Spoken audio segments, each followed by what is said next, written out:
學，今日我哋要介紹5位歷史人物。呢5個歷史人物都係好出名嘅改革家，佢哋充滿改革精神同勇氣，一次次迎難而上，改寫國家嘅命運。第一位介紹嘅係西漢嘅儒學大師董仲舒。漢武帝嗰陣，因為漢蒼無為而治，出現諸侯壯大、匈奴威脅等嘅問題，漢武帝就問大臣點算好。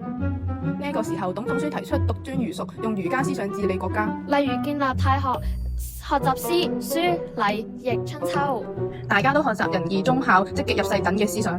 儒家思想亦都成為漢朝之後2000幾年中國社會嘅正統思想，影響好深遠㗎。第二位介紹嘅係唐朝諫官魏徵，佢勇於直諫200幾次，批評唐太宗做得唔好。有一次，唐太宗想起建一個射箭場，但係魏徵反對。唐太宗嬲到想殺咗魏徵，但最後都接受咗佢嘅意見。魏徵死嗰日，唐太宗非常傷心。唐太宗形容魏徵係佢嘅一面鏡子，令佢知道自己嘅得失。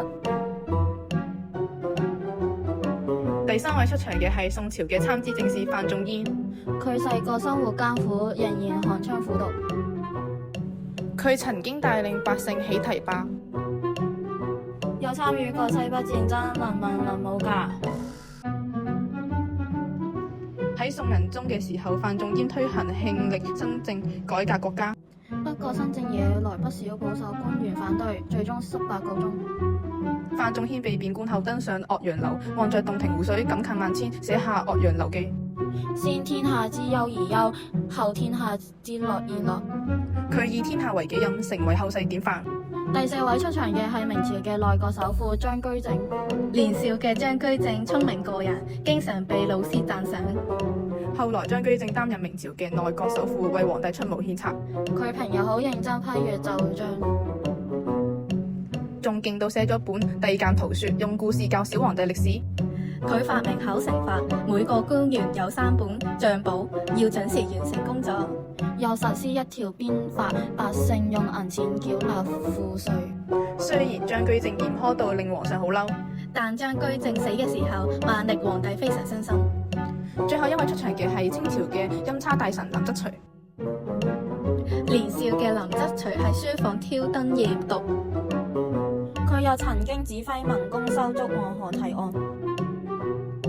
喺鴉片流入中國嗰陣，林則徐堅定禁煙，並喺虎門銷毀鴉片。鴉片呢啲害人之物唔可以留喺中國。林則徐是插炮台，身後是準備作戰嘅清軍。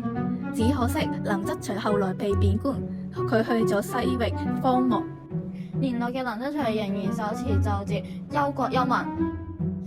5位歷史上著名嘅改革家都介紹完啦，希望大家可以學習到佢哋改革嘅勇氣，能夠迎難而上，改寫命運。請大家喺投票紙上面填上你嘅個人資料，記得要填黑填滿，然後投選1位你最欣賞嘅歷史人物以及原因。多謝大家。